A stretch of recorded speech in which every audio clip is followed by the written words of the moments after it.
Don't give up. Get up and live up. Let's welcome Michelle. Thank you. Thank you, everyone, for being here. Thanks, Jesse, for coming on a Saturday morning. I'm used to working with youth. I've taught for about 20 years now. Been a school counselor for 7 of those years, so thanks for giving up your time today. How many of you in this audience have seen the movie The Little Mermaid? Raise your hand. Okay, do you remember there's a line in that movie that says, don't underestimate the importance of body language? Who says that? Do you remember? Just shout it out. Ursula, yes, you guys are welcome to shout out. That's what I'm used to, just response. Now, although she was the villain in that movie, don't underestimate what she said. There is importance to body language. So when I'm giving a speech, I use the rule of H, H, and H. Super easy. The first H stands for head.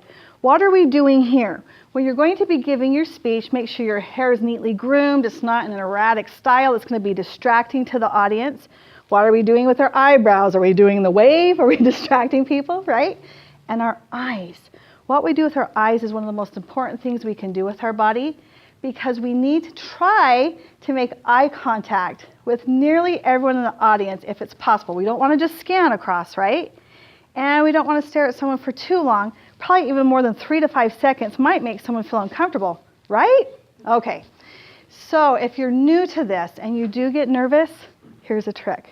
You stare at their eyebrows, because when you're looking at their eyebrows, sometimes you're not looking directly in their eyes, so it makes you nervous. But because of the distance, they can't tell if you're not looking in their eyes or not. But then you get to see all the cool eyebrows in the room too. How cool is that?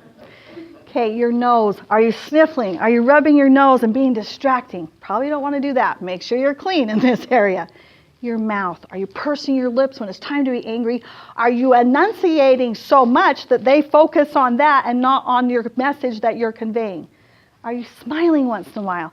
If you're portraying a happy moment, smile about it.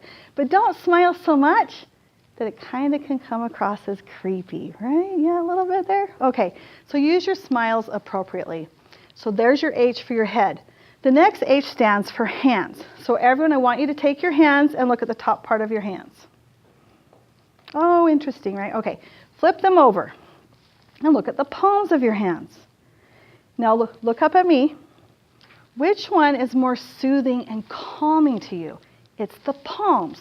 So we want to show the audience your palms as much as possible. We don't want you to stand like this. Hey, I'm showing you my palms, and I'm distracting you with this bracelet that I wore today on purpose to see how distracting things like that can be, right? But we don't want you to stand like a soldier like this, and don't stand like this. Use your palms appropriately. Don't point at people in the audience, because then you think you're calling them out. That can be used as a sign of aggression, right? So use your palms appropriately.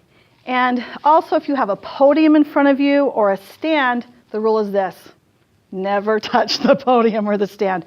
You're welcome to use it for notes, but as soon as you touch that podium, you're going to start leaning in, you're going to start going off key, you're going to get maybe too relaxed, and then they can't see what your body is conveying.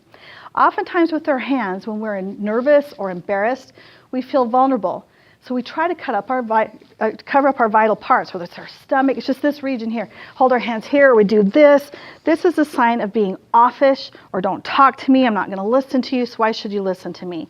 So make sure your arms are open. It's going to take practice, maybe in front of a mirror, and go over it many times until you're comfortable with yourself. When you're comfortable with yourself, the audience will be comfortable with you.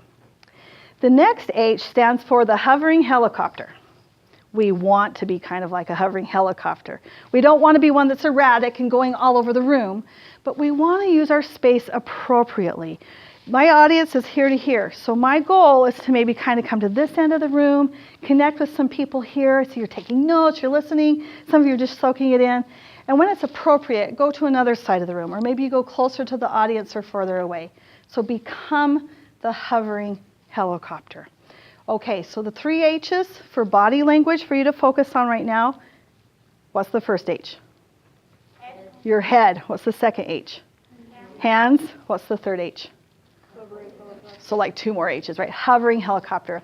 So I wish you all good luck, and thank you for giving me your time today. And this is a great contest. I had a daughter who placed last year. So I believe in this. This is a great scholarship opportunity, and I love the youth. So thank you.